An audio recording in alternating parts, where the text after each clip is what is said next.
Thank you.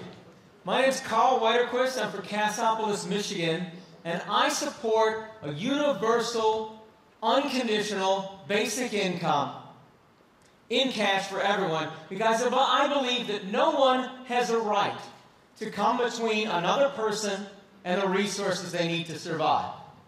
That doesn't sound very controversial. It shouldn't be controversial, the idea that no one should be able to come between another person and the resources they need to survive. Animals have that. Animals have that. Early humans had that for hundreds of thousands of years. People were free to go and access the resources of the earth to find what they needed to survive, and they were free to match their wits on their own terms and make their own decisions about what they would do with the earth. And even today, for our criminals, we don't block them from access to the resources they need to survive. If in any country there was a punishment for a crime, we said, well, if you commit this horrible crime, we're going to starve you to death. That country would be considered a human rights violator and would be a pariah among nations. But yet, there is something that's not even a crime that we make this the punishment for, and that is we will block access to the resources needed to survive for the poor, and for the propertyless, and for the people who are fresh out of school. If you come out of school, you enter the working world, you have no property, then you have no access to the resources of the earth to use on your own terms, in your own way, to make your own living as you see fit. But you have to go and get a job and get someone's permission to access the resources of the earth. Was something that would have been foreign to all of our ancestors years ago, that you need someone else's permission to work and work becomes taking orders. There's nothing wrong with work if you choose it, but there is something wrong with work if you are forced into the position because other people interfere with what you could do on your own. There's something wrong with being forced into the position where you have to do what you're told all day just to access the resources that you need to survive. This is some freedom. This is something we could all do with the right access to resources, and it has been taken away. We are blocked from this. All of us, when we come out of school, unless we inherit an awful lot of money, are blocked from having access to the resources that we need to survive because everything else is owned. Things that you need for your life are owned by other people, and that just seems natural and ordinary to us, as foreign as it would have been to our ancestors. In some places in the world, our ancestors just a few generations ago. In other places, hundreds or thousands of years ago. But our ancestors would have been very unfamiliar with this, that you have to follow someone's orders all day to survive. But the resources have been blocked because other people own them. And it's not just private property rights that block you from owning stuff. A socialist state can block you from the access to the resources just as much as a capitalist state can block you from access to resources. So the idea I'm proposing is called basic income, where you pay back for the property that you own. When you own property, what you're doing is you're imposing a duty on everyone else. Property is a duty. Property, to say, this is mine, these resources are mine and not yours, you're imposing a duty on everyone else in your country and saying, these resources are mine, you cannot access them without their permission. You're imposing on a duty on someone. And when you impose duties on someone, you should pay for them. Pay for the duties you impose on others and get paid for the duties that other people impose on you. And that's basic income, a system where you pay for what you own in taxes and then you receive back from those taxes. You receive a payment for everything that everyone else owns. Everyone simultaneously pays, everyone simultaneously receives. You pay for what you have, you receive back from what you have. That is basic income. And I think we need to see this as a basic human right that everyone should have. Everyone should have this right of access to resources. And if we can't, and if you've blocked people from access to resources, you simply pay back for that right. People say, well, what if you give this right to everyone? What about incentives? What would happen to incentives if you have this sort of system in place? And I care very much about incentives, and we've got an enormous incentive problem in our world today, and basic income will fix it. We've got this incentive problem where businesses don't have incentive to pay good wages.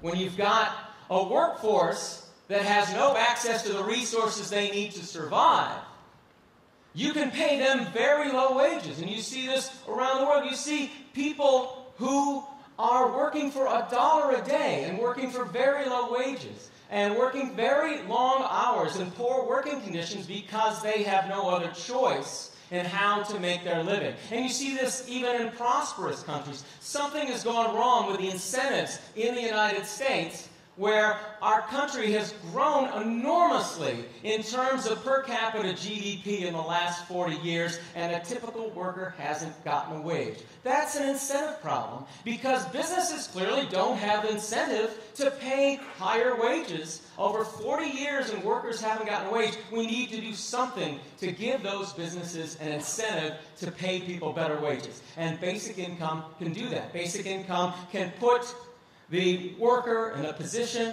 where say, well, if you want me to work, pay me a good wage, and I will work. And that gives people incentives. And that's now, of course, when I bring up incentive, that's not usually what people think. I mean, when they say, well, what about the incentive for that person to work? But notice that. Why do we always look at it that way? Why do we always say it is the worker who wants a higher wage who is the one who lacks incentive? So when you've got someone offering a job and someone saying, well, the wages aren't good enough for me to take that job, that is a dispute. Both need an incentive. Why do we always say it's this guy's fault, he's lazy if we don't take it, when we know that there are workers working very long hours for very low pay around the world? When we consider the workers have an incentive problem, we never think of the incentive problem here. This is a dispute. If we're always saying these poor are bad people because they won't take whatever jobs happen to be ordered, these are ones with the incentive problem, we're taking a side in that dispute. And what we need to do is stop taking a side in that dispute and make sure everybody has their basic needs met. A certain small income, enough for necessities, so that is given to all, whether they work or not, and larger income given to those who are willing to engage in some work which the community finds useful. That is the idea of basic income. You do that, then everyone enters this marketplace as a free person. A person who has the power to say no, and the power to say yes, and the power to make arrangements. And we all get this. This is basic income. Why should we have basic income? Well, because you deserve it. And as I've said, you've been blocked from access. Even if you're an extremely wealthy person, you own a lot of things. There's a lot more that you don't own. You've never been paid for the fact that somebody else owns all this other things in the earth. They pay back to you. You pay to them for what you own. You pay for the duties you impose on others. Other people pay for the duties you impose on them. The more you own, the more you pay. The less you own, you receive. We all receive the same for all those things that we don't own in the world. We have this because you deserve it. And we have this also because you want it. You want a cash income given to you on an individual basis. You want that. Everyone wants that. Wouldn't that be nice? I have cash coming in. I don't have to do anything, and I have cash coming in every day that I can use as I see fit. We all want that. As a matter of fact, people do horrible things to try to get that income. Horrible things that people do. And we say, yeah, okay, yes, I want it, but something that sounds so nice that I want so bad, it must be wrong. There must be something bad about this. But actually, no. If you have this and you stand by in solidarity with everyone else in your community and say, it is my right to have this, and I recognize it is your right to have this, not only do you get this nice income that you've always wanted, but you can also then have great side effects. You can live in a country where children don't grow up in poverty. You can live in a country where there will be fewer people having to go to emergency room because they're suicidal, because they're having a mental breakdown. When you have less poverty, you have less mental problems. When you have less of the very severe poverty where people are lacking their basic needs. You will have people attaining better education because as children they have the time and effort to do this. All these great side effects happen when you say, yeah, I want this income, I want this as my right, and I see it as a right of every member of my community. That is something that you have and you should want. You say, well, this is property and that's good, but what about the work ethic? People will say, well, what about the work ethic? They'll say, the work ethic, everyone should work for what they get. Well, if you believe that everyone should work for what you get, then you got to take capitalism and throw it in the toilet, because that's not what capitalism is. Capitalism, a market economy, is about return on investment. Money gets you more money. People start out with owning property, they invest it, they get more money. Work does not have to be a part of it. You might have worked and paid for what you own, but you didn't pay the right people. Mostly, when you buy property, you're paying people who are done with it. You're paying people who have taken some resources of the earth, and hopefully they have improved them, but they've just taken those resources of the earth because the government says you own these resources of the earth, you own these resources, and you then get an income. You do not have to work with your property to make money on it. Property works for you. That's the difference between a worker and an owner. An owner's property works for them. A worker works for their money. We're now at the position in this world where we can all be owners. We can all own a little bit when our property works for us. You do not have to work to have property, and property cannot originate with work. Property originates when the legal system designates somebody as an owner. And it's time that we pay for that ownership back to the rest of the community. For what you take out from the community, you give back to the community, and you make your community stronger. You can still be rich, and you can still be an investor, and you can still do great things. There's so many great, good things that you can do with property. It's good to have a private space. But you should pay back. Pay back to what you have. Pay back to your neighbor for what they can't access of the resources of the earth because they are in your control, and receive that payment from them. So you have this system, and you support this system for your brethren in your community. And this then is and the work ethic. Well, people will say, well, what about the work ethic in the sense that when you say you should work for what you get? Also, work is a strange concept in the world today, because work doesn't mean what it used to. You would say when our ancestors, who might have been herders or hunter and gatherers, or hunter-gatherers would go out and work for themselves and no one but themselves, you would say they're working. But now, what we mean by work is usually time spent making money. And you work for yourself and only yourself. If you were to go out and hunt, that's not work. You go out and fish, people say that's not work. You take care of your children, they say that work. Work for people without property means going into the office and taking orders from someone.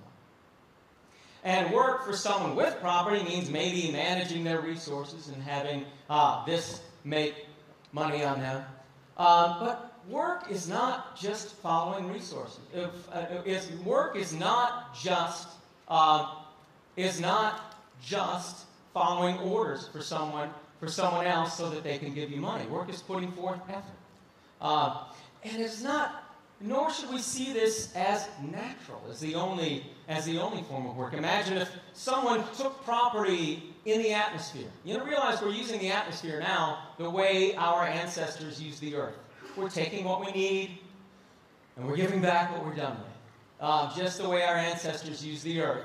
And I think we'd all be pretty upset if some entrepreneur came and appropriated the atmosphere that we're all using right now. And say that they did something, say they improved it, that maybe they cleaned it up, maybe they added some nice additive that made it very sweet when we breathed it or something. They could do all that. Of course, we'd all be in here choking. There's no air in this room. And then they said, okay, I will sell you the atmosphere back if you'll do some services for me and follow my orders. I think we'd be pretty upset. Well, if you pay me, if my wages would be for my labor, what did I get for my lost access to the atmosphere?